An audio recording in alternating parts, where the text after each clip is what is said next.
I'm in Encinitas, California, and we are pollinating the planet with love. I have my next guest. Hey, how are you? Daniel Levin, are you ready to go into the Pollinating the Planet with Love van? I am so ready. I can't believe it. I love this van. Okay. Wait till you see it. Here we go. In today's episode with Daniel Levin, you'll learn how his dream as a kid was to be a trash collector and how he's doing that today. It's not what you think. As the storylines unfold in the episode and in his book, you'll want to know more as you hear between the spaces. Perception is everything, and the lens you view the world from makes all the difference. Welcome everyone to the Pollinating the Planet with Love show. I'm your host, Beth Bell, and we like to talk about those life journey lessons and the pearls of wisdom that we've learned along the way. So I want to jump right into it and introduce today's guest. Daniel Levin walked away from an opportunity to run a business that was a household name in America to find happiness and inner peace. He studied to be ordained as a rabbi, lived 10 years as a monk in a monastery, and as the director of business development, Levin was directly responsible for the growth of Hay House from $3 million to $100 million a year in sales. He has run a restaurant, a publishing house, a market, a meditation retreat, has owned and run a clothing company, a branding company, and a coaching business. Levin, a rare blend of mystic and businessman, lives with his wife and 3 children in Encinitas, California. And it is here that he will start his worldwide tour, doing media, giving presentation, and listening to the many voices that make up the rich culture of San Diego. And I hope that it's the rich culture of the planet at some point. So we've got to pollinate, right? Yes. So welcome to the show. This is so exciting to have you here. I love being in your mobile studio. What a treat. This is fabulous. Yeah. So I always like to share a little bit about how I meet my guests. And I think it was very interesting because we were both at the Global Institute Summit. Influence Summit, right? Yes, and your book came up, and so I thought immediately, wow, yeah, I need to learn about that. And I don't know if you remember it this way, but I came up to you and said, oh, I'd like to hear about your book, and you said, yeah. So then you came and you gave me a copy of the book to take a look at, and I just didn't have time throughout the day to crack it.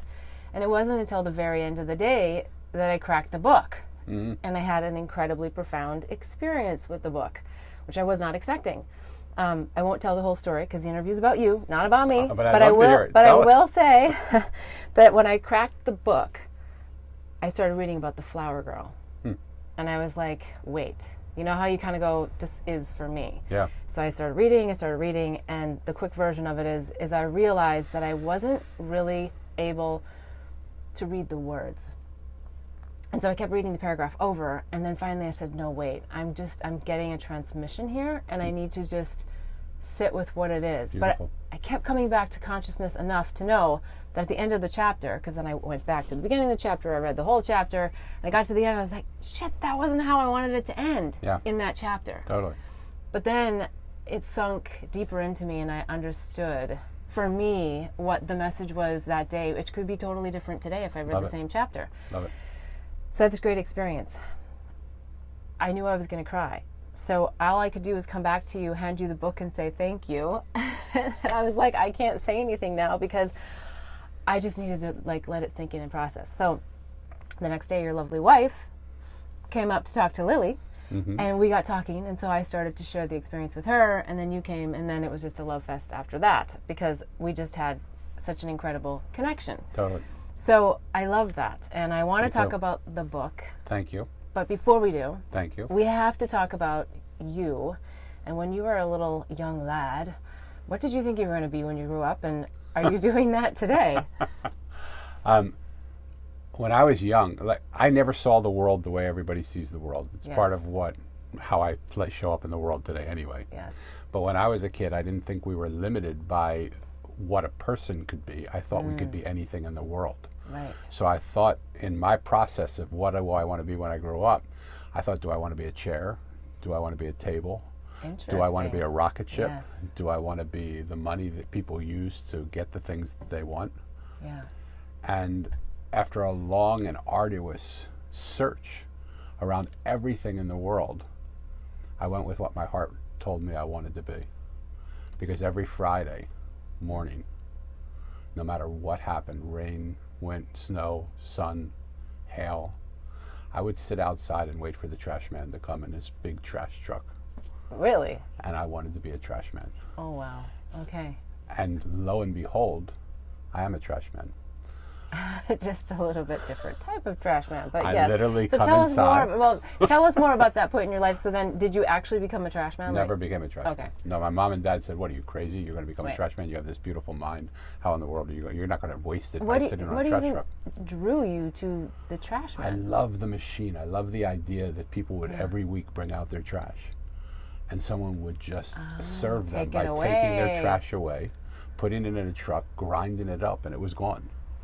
And there was something that connected to something in me Yeah. that even when in my book, when I wrote about it, Okay. the main character was walking on the street. He had nothing on his back. Mo had nothing. There were streets around him were totally clean. And the trash truck pulled up next to him and said, "Do you have any trash I can take?" Wow.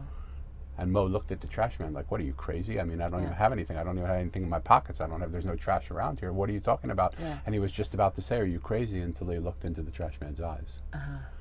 And he realized he wasn't talking about physical trash.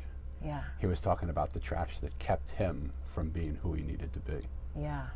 I love that. Okay. Okay. So you didn't become a trash man. But I did. In the yes. In the classic sense of Yes. truck, because then even as I grew up, then the trash man no longer rode on the back of the truck. I loved riding, the thought of riding on the back of the truck, and the trash man would take me on the back of the truck with him.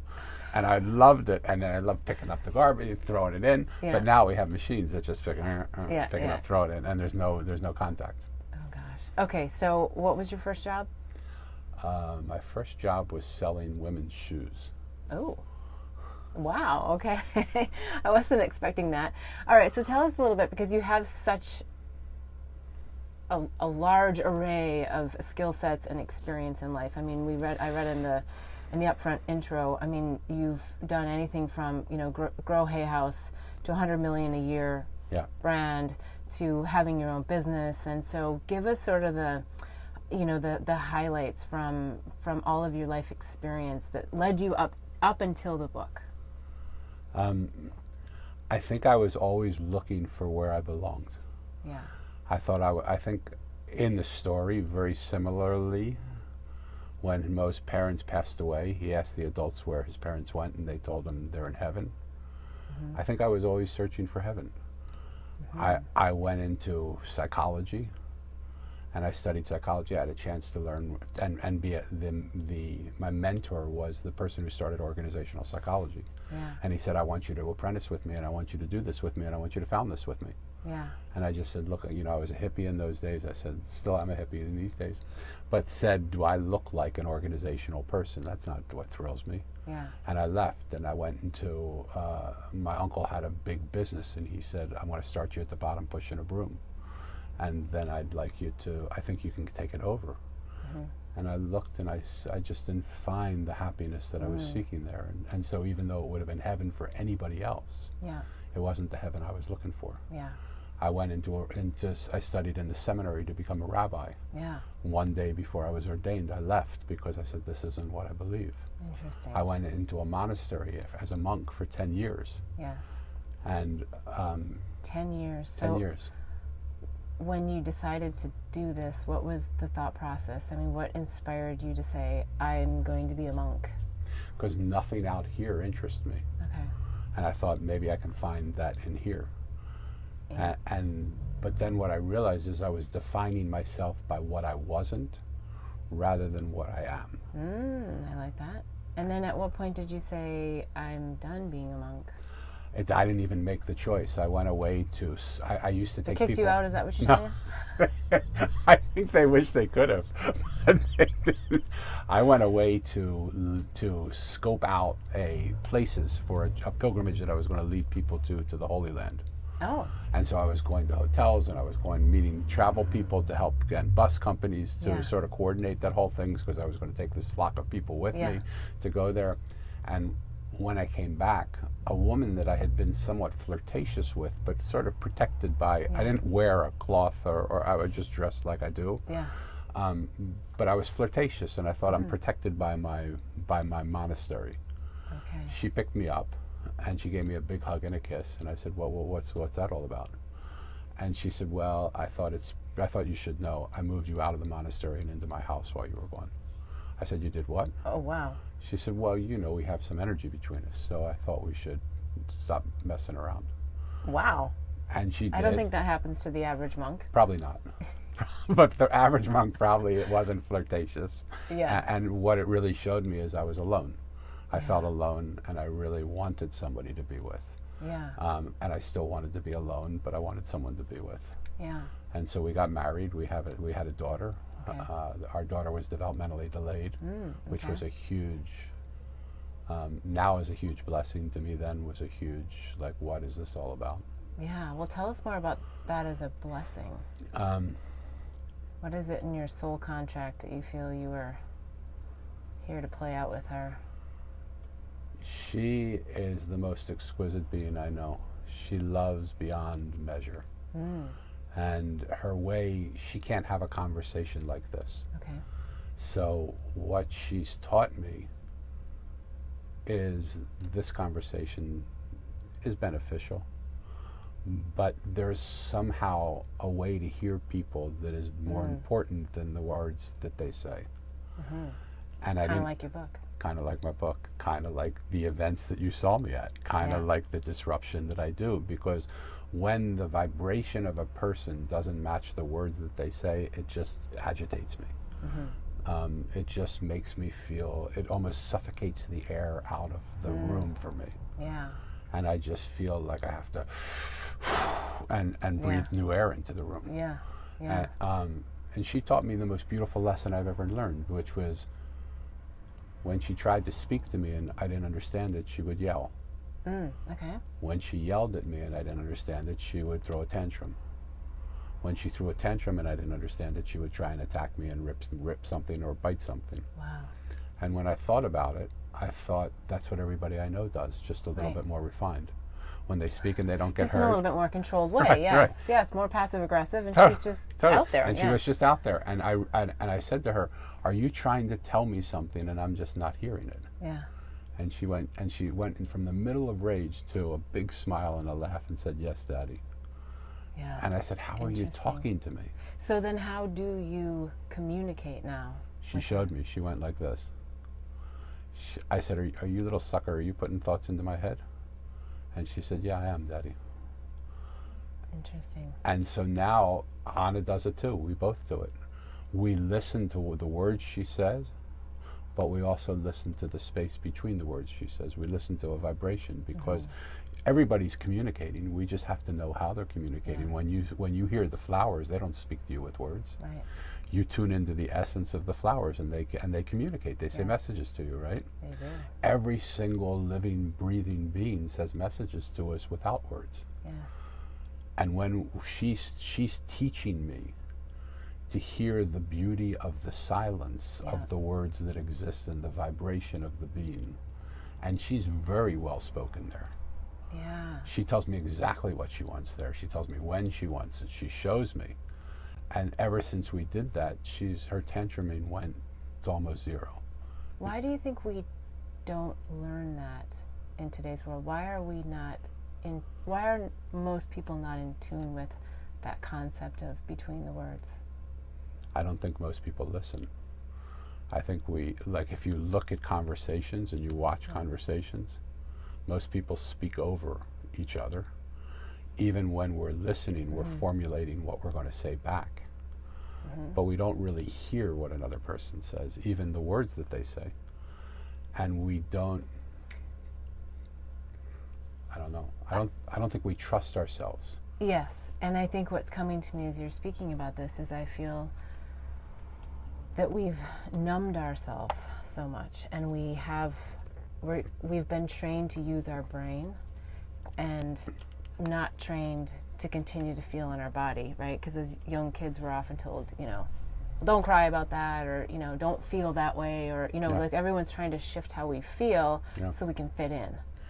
And that's where I think we lose the ability to listen on a cellular vibrational level, because we just go to the head, which is what happened to me with your book, is that I couldn't process the words somehow. My connection to the material was going to be vibrational and was going to be a transmission that had very little to do with the words. The words were just the distraction for my mind that could open me to a new message, a new thought, right?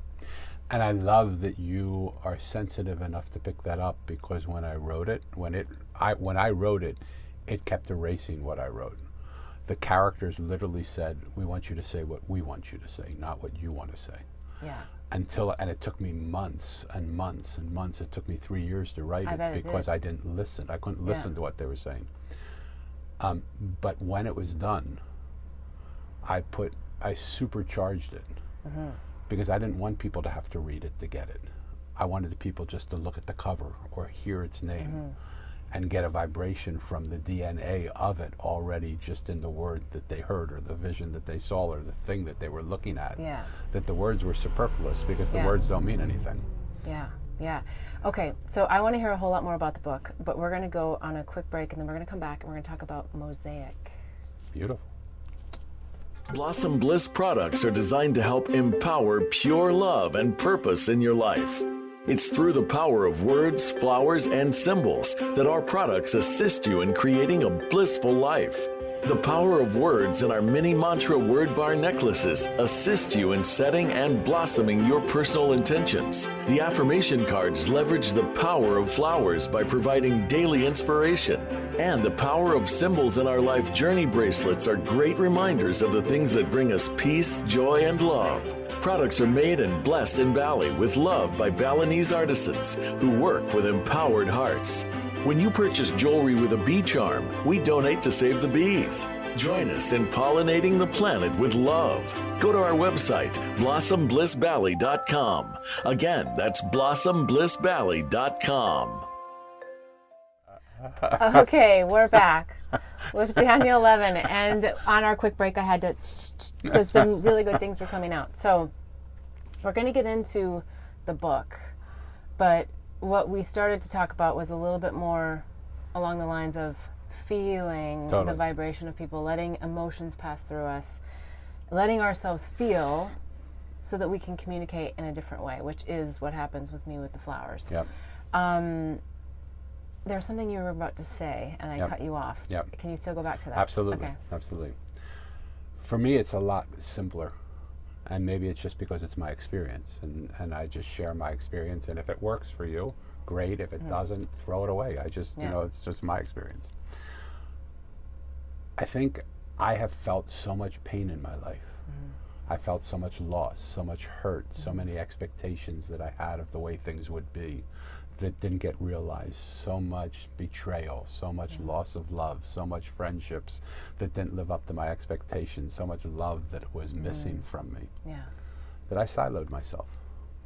I put walls around me to protect myself, and when I was in my silo, I realized that it wasn't people out here that were doing that to me, that my silo needed to be closer in, because I was really hard on myself. I kept doing this all day to myself.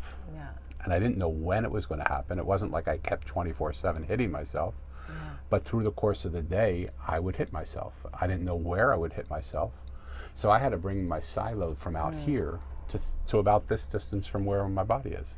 So 3 millimeters from my body, I had created another wall that protected me from me. A cave. A monastery. A dark cave. A dark cave that we are going to transform into a cave of light, right? Yes.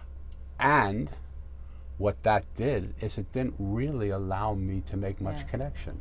Yes. How connected am I if my wall is meeting you or your wall? Maybe most likely you have a wall around you too. So we think that we have connection going when our walls are sitting close to each other. But that's not connection. Both of us are hiding. I don't know about you. I'm going to just speak for me. Keep it present tense, because you may be a wallless, beautiful being. My connection was a wall to somebody or somebody else's wall, and I was always saddened by the fact that I didn't feel connection. But how could I feel connection? I wasn't there. And so when I started practicing kindness to myself, I even have this little bracelet, yes. Be Kind to You, Yep. that I just put on to remember to do a 21-day challenge to just practice consecutively days of being kind. Yes. When I'm kind to myself, I no longer need to defend myself from my own attack. Yeah. So my wall can come down. Yes.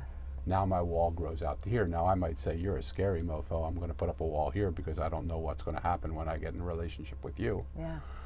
But I also know how to dissolve that wall now because Yeah. I dissolved my own through kindness. Yes. And I can say to you, Beth, if you're at all scared of me, which you haven't been at all for some reason, okay, but if you're at all Yes. scared of me, know that I love you and I will never hurt you. I will always be kind to you. And you don't have to take down the other sides of your wall, but just like, let's take one brick away right here, brick Yeah. by brick. And as long as we continue to trust each other, let's stay in this open place where I can actually reach out and just Yeah. hold you. Yeah. And you can reach out and hold me. And in that embrace, we suddenly unite Yeah. and we feel. Yeah.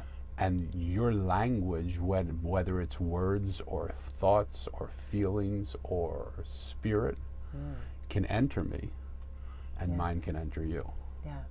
because there's nothing blocking it now. Yeah. Yeah, and I think we started talking about, well, I was sharing that I feel that you have this disruptor archetype about you. Yes. And I think as you're saying this now, it comes even clearer that there's almost a disruption you're trying to cause to see if someone's willing to break down an element of their wall.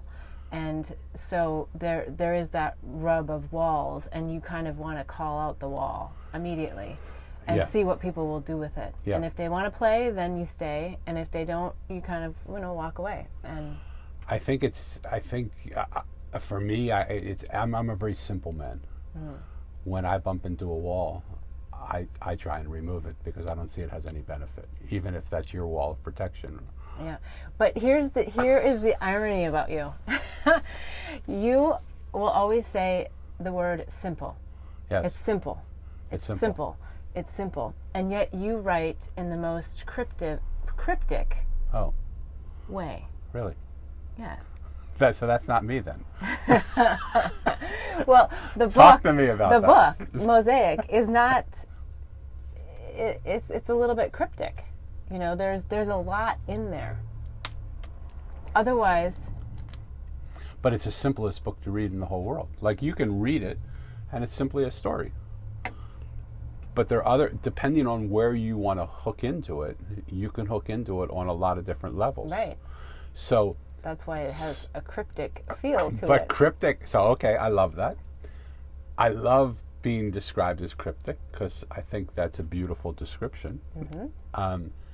And cryptic isn't not simple.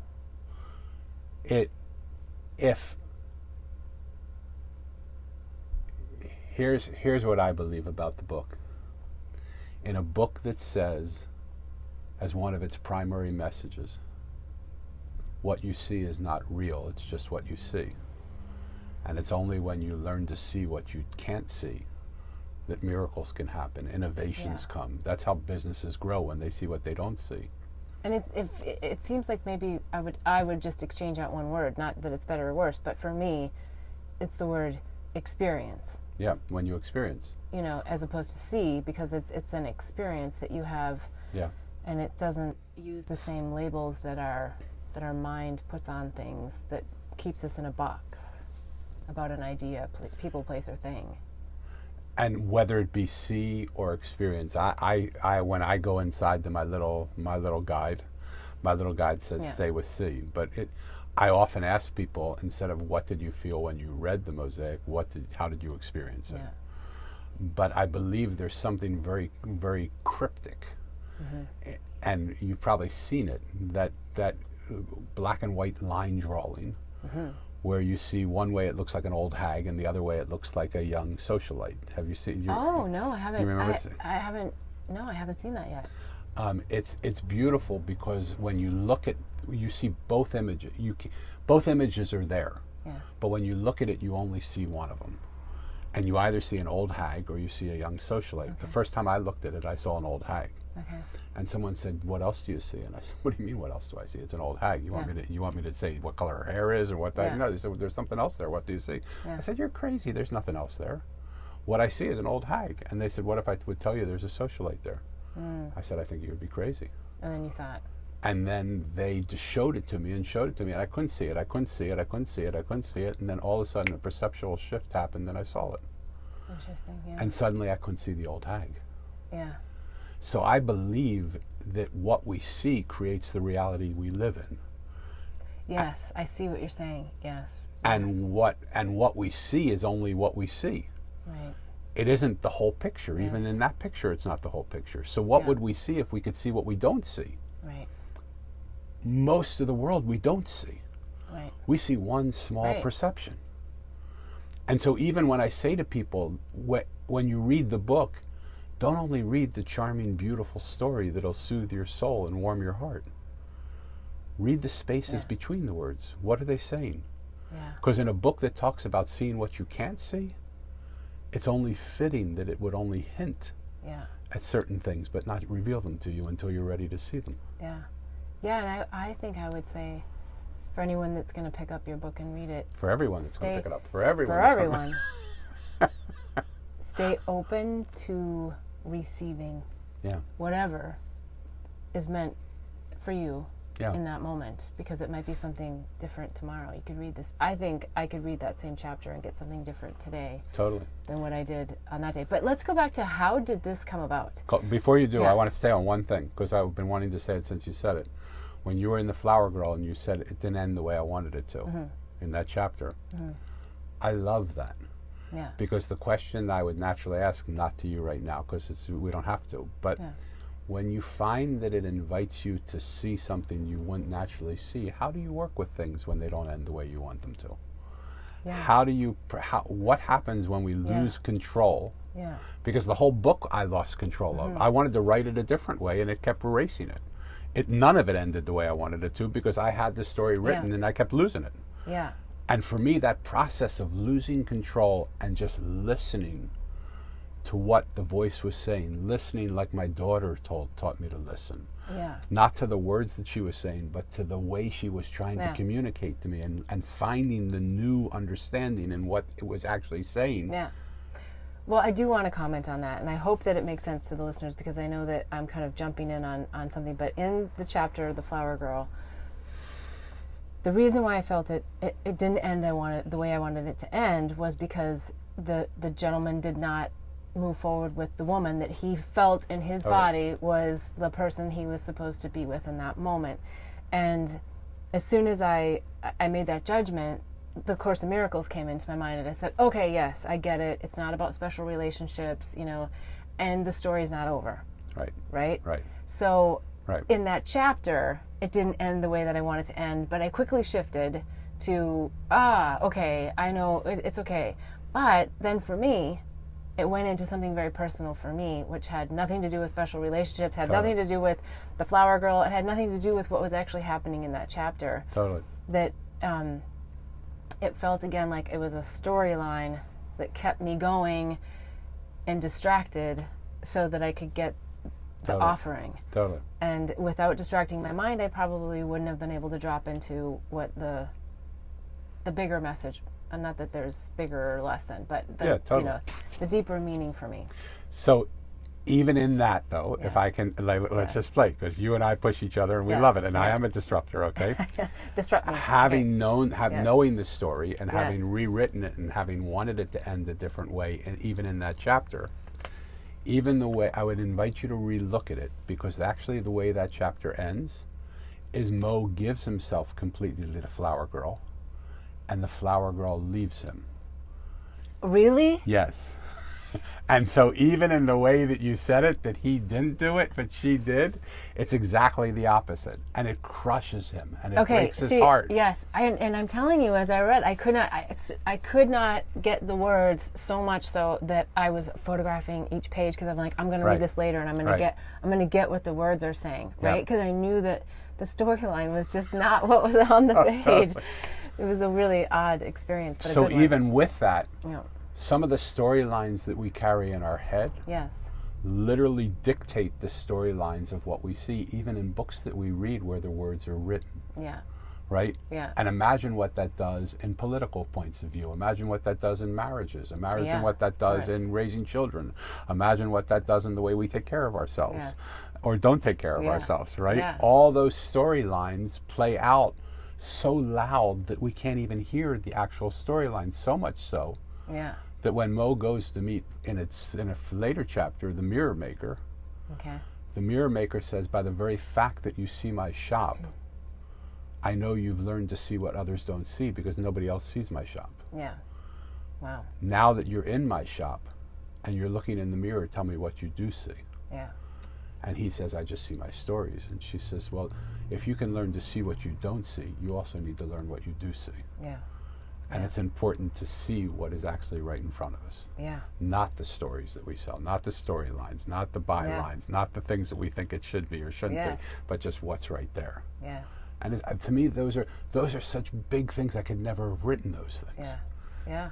I'm disruptive, and it's compassionate and loving. Yes. And we still haven't talked about how this started, but we're going to take another quick break, and we're going to come back to this voice inside your head and how the pen hit the paper. Fabulous. Or the fingers to the keyboard, or however this happens. Fabulous. Okay, we'll be right back. Ciao. Blossom Bliss products are designed to help empower pure love and purpose in your life. It's through the power of words, flowers, and symbols that our products assist you in creating a blissful life. The power of words in our mini mantra word bar necklaces assist you in setting and blossoming your personal intentions. The affirmation cards leverage the power of flowers by providing daily inspiration. And the power of symbols in our life journey bracelets are great reminders of the things that bring us peace, joy, and love. Products are made and blessed in Bali with love by Balinese artisans who work with empowered hearts. When you purchase jewelry with a bee charm, we donate to save the bees. Join us in pollinating the planet with love. Go to our website, blossomblissbali.com. Again, that's blossomblissbali.com. We're back. Daniel Levin. We are talking about the Mosaic. We still haven't gotten to the actual genesis of it. And I want to hear how interrelated this voice is that you have. And if that was happening long before the book, or if this is really as a result of you getting into writing the book. So you have... So I hear your question is, I have an inner voice. Mm-hmm. Have I always heard that? Yes. Or was that something that just got developed in writing the Mosaic? Yeah, or that came to you just before you were going to write the Mosaic? No, I've always had it. Okay. I remember as a kid having a play friend that was my best friend. Okay. And I brought him home to meet my mom. Okay. And I said, Mom, this is my best friend. I want you to meet him. And she said, Danny, there's nobody there. Yeah. So how do you describe him when people say, are you crazy? Like, what's happening? What do you say? I say, you're probably right. I'm crazy. And I love it. I don't really care what people think. No, I don't think any, well, I don't know. So tell me more, though. Who do you think this voice is? I just think it's, it could be my intuition. It could be just a friend. My brother sometimes thinks I'm empowered by some evil entity that talks to me. Evil? Why would he say evil? Just because it's what he's scared of it. Okay. And were you ever scared of it? I'm always scared of it because it says inappropriate things. It makes me say things to people I don't know with certainty because it's never to my mind been wrong. I haven't ever heard it talk to me and say something that that another person hasn't said, oh my God, how do you know that? Yeah, yeah. And yet I don't feel, it doesn't feel right for me to know somebody for 3 minutes and say something that personal to them. Yeah, well, I know you're still holding on me. There's stuff you're getting and you're not telling me, but that's okay. We'll keep going. Okay, so how did you start writing the book? Was it literally pen to paper, or was it fingers to keyboard? And what was the inspiration? And when did you go, wait, this is actually a book that I'm supposed to write? I was getting older. I'm not a young man anymore. I'm young in my Age head. is a state of mind. In my head, I'm young as can be, but my body is getting older. Yes. And I thought, you know something, I've lived an interesting life. I'd like to leave some sort of legacy. Sure. And so I started writing a different book. Okay. I wrote a book called V2, which is what's the second version of your life look like? Right, right. When your first version's over, and do you just retire and play golf and just sit around the house watching TV? Or is there a launch, like a rocket ship, which loses its first and propels you further? Yeah. And I wrote some practices for the second version of your life, and I met a friend who became like my muse. And I said, would you mind reading this? And she said, no, I'd love to. And she called me back, excitement in her voice, saying, this isn't your book. And I said, did I plagiarize it? Like, tell me, what do you mean it's not my book? I mean, I wrote it. I think it's my book. But if I plagiarized it, like, tell me what you're. She said, no, you're a storyteller. Yeah. You've written a self-help book. Why did you write a self-help book? I understand you were at Hay House and you grew the company, and you know the genre of self-help, but that's not who you are. Your essence, you don't want to be a teacher. You're not. You don't think of yourself that way. You just come in and you tell stories, and if people get it, they get it. If they don't, they don't. And you walk out. She said, write a storybook. And I said, what are you talking about? She said, a fable. I said, what are you, crazy? And I fought her for about a minute and a half. Okay. Until I said, hold it, that could be really fun to do. Yeah. Because when I was told stories, the stories started to recede into the background, and my stories started to come to the front. And I remember sitting on a plane writing, and a woman sitting next to me said, what are you writing? And I said, I'm just starting to write a book. I said, I'd love your opinion on it. This is for this first chapter. And she said, oh, I'd love to do that. And I read it, and she read it, and I saw tears in her eyes. And I said, hold it, what do you, like, what's happening to you right now? Yeah. She said, well, the only thing I would say is you haven't painted the descriptions of the people. Like, I don't know, does the guy have dark hair or dark eyes, light hair or blue eyes? But that was intentional, wasn't it? So I said to her, how do you think he would look? And she said, well, he obviously doesn't have dark eyes and dark hair. And I said, why? She said, because he's too kind. All the people I know have dark hair and dark eyes, and they would never be like this. So I said, so imagine if I would have painted the picture with him with dark eyes and dark hair, you would have had a different relationship. But you paint him now the way you want to see him. Yeah. And that's the beauty to me of a story. We fill in the details the way the details make sense to us, and the way we want the details to look, as opposed to someone who stands, and we've had experience of these people just in the short time we've been together, who stands on a platform and teaches us and tells us how we should see the world. Or offers another perspective.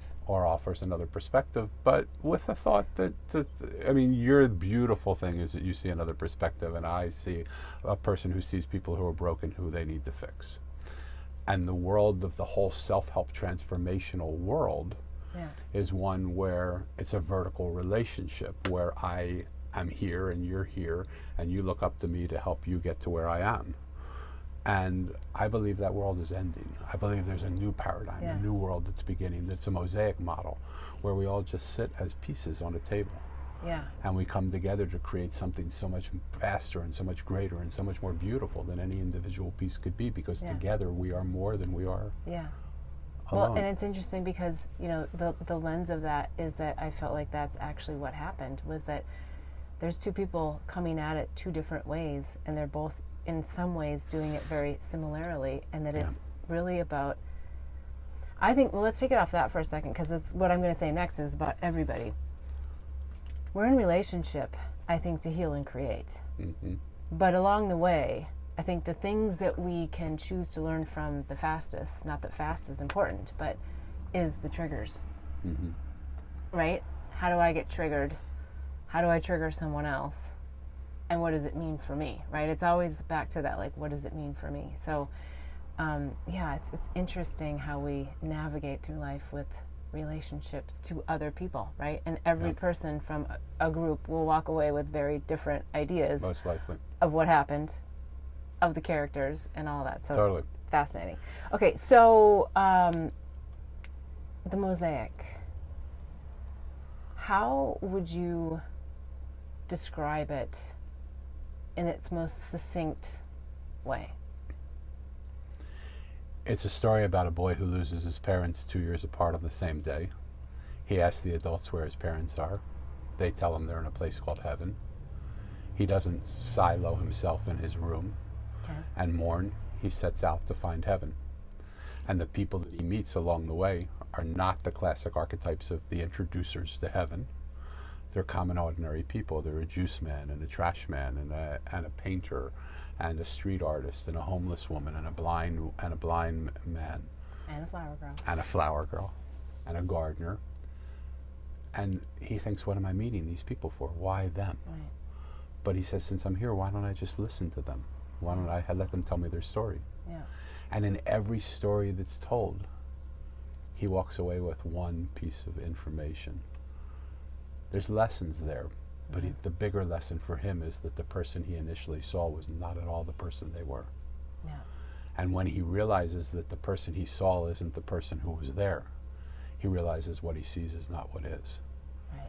And at that moment, he meets a monk who unzips the sky and walks him through to a parallel reality where he meets the wise one who's the keeper of the Mosaic. And I'm going to stop there Yeah. so that hopefully people will read it and Yes. and hear what that Yes. interaction was like. So, are you still searching for heaven? Yes. Yes. I have a my search now is an escalator ride. I know the escalator I'm on gives me glimpses of it, Yes. but I'm still sort of doing this. Yes. Are you willing to roll the rock away from the entrance of the cave? I don't know yet. To be honest, I want to say yes, Yes. but Well, and the listeners are going to have to get to know you better to understand what Yes. I'm talking about, Yeah. I think. and we can give them a hint Go for it. I was a monk for 10 years, but just because I left the monastery, there was a commercial when I was a kid. You can take Salem out of the country, but you can't take the country out of Salem. It was a cigarette commercial, Oh, okay. right? Yes. And you can take the monastery out of me, but you can't take me out of the monastery. Yeah. What you've been inviting me to do is walk out of the monastery, which it's time. My monastery has just become another silo that I've put Or around open the me. door and let people in. Or open up the door and let people in. Yeah. I like that. You're a wise woman. I try. Yeah. The flowers are talking to me. I'm listening. Doing my best. Okay, so are there any final pearls of wisdom that we should share about your life or about the book or anything that people should walk away with? It's going to sound so trite. But remember, I'm simple. Yes. That's your view. If there was only one thing people would do, Yeah. if there was only one thing people would take away from this, it would be the practice of being kind to themselves. If they want, they can come and get a bracelet from my Okay. website, Yes. but they don't need that. Okay. Watch how you treat yourself. Yeah. As soon as this wall here diminishes, you know the secret to diminishing walls. Yes. And I'm a disruptor because when I walk into a room that's walled, I get suffocated. And I want to open the room up, or open a person up, or open an environment up where the walls of what people believe no longer hold us bound. We can always rebuild them. Yes, but you know that everyone and everything is only a reflection of you. I don't know that, I guess. I mean, I think that. You call all these characters in. I call all these characters in Yeah. to reflect back to me. I'm going to sit with that. Yeah. Because I believe you're right, and yet I don't really, I don't know how to put those pieces together Yeah. when I see places that suffocate the air out of my body. It must be the way I see something in myself. It must be like the gardener that my weeds Roll the rock away. Roll the rock away. Okay, so on a lighter note, how do you see the Mosaic help in pollinating the planet with love? Love it. If we were to see that we were not the peace, P-I-E-C-E, but we would realize we were the peace, P-E-A-C-E, which passes all understanding, we would start to become the greater whole. We would realize we are not a broken piece, but we're the totality of the mosaic, which is the beauty of the world we live in. And together we are so much more than we are apart. We have a thing in America, at least, where everybody's trying to be superhuman. Everybody has their superpowers. Everybody's trying to be extraordinary. So much so that when I ask people on a scale of 1 to 10, with 1 being what you would hate to be and 10 being what you would love to be, where would you place the word ordinary? People say 1 or 2. When I say to them, how would you be if you could, where do you place the word extraordinary? They go, oh my God, 10 or 12 or 50 or 100. Yeah.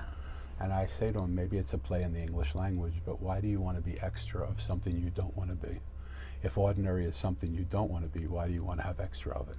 Interesting. Right? I like that, yes. And so what the mosaic showed me is that extraordinary things happen when extraordinaries come together. The most ordinary thing in the world is to watch a flower receive water and air and sunlight and grow. The most ordinary thing in the world is to watch the sun set and to watch the sun rise. The most ordinary thing in the world is to see a mountain that doesn't try to become a river, and a river doesn't try to become the earth. Yes, I love that. Ordinary is gorgeous. Ordinary is beautiful. Ordinary is exceptional. But we've grown up in a world where ordinary is loathed and hated, so that we can self-hate ourselves, so that we can put ourselves down and say we're not good enough because we're only ordinary. You're exceptional because you're ordinary. You need to write another book. Or a really long blog on that. Okay. I will do. All right. On that note, we're going to keep our hearts and minds open.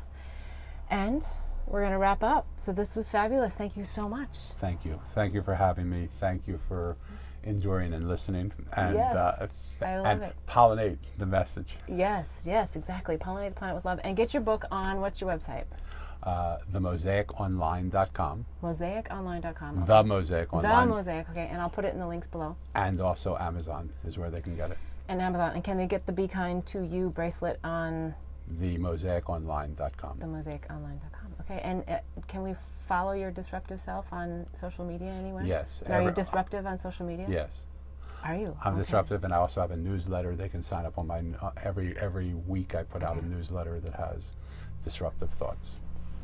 The whole idea for me is... I think it's to get you out of the ordinary. I mean, to bring you back to the ordinary, I don't know. There's something there. Something... I think the whole idea now in sitting with you is to roll the rock away. Yes, I love it.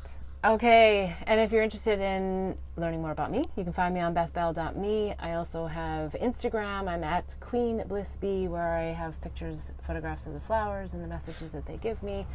So until next week, wishing you bliss so that you too can help in pollinating the planet with love. Get to know her. She's worth it. Thank you. Hear who's up next when you like my page, Beth Bell Live, and join me each week as I invite a new guest into the mobile recording studio to help in pollinating the planet with love.